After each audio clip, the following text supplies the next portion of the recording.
Climate change is tricky.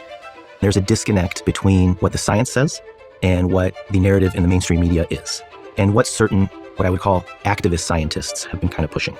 Donity just appointed this guy to lead the US climate assessment, and lo and behold, he is not qualified to do so. Who would have thought?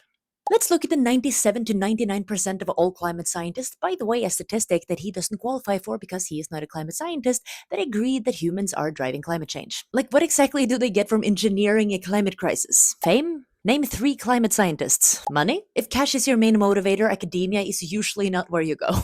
Power? Climate scientists don't set policy. Clearly. But then let's look at, I don't know, the industries that will benefit greatly from delaying climate action. What's in it for them? Hundreds of billions, if not trillions of dollars. So what is really more likely here? That thousands of scientists across countries and times and regions and political systems have come together to create this magnificent hoax? Or just that decades of independent evidence keep pointing them in the same direction? Here's where climate science actually gets political. Because in our current system, businesses are incentivized to look at the next quarter, and politicians are incentivized to look at the next election. And delaying climate action has been incredibly profitable in the short term.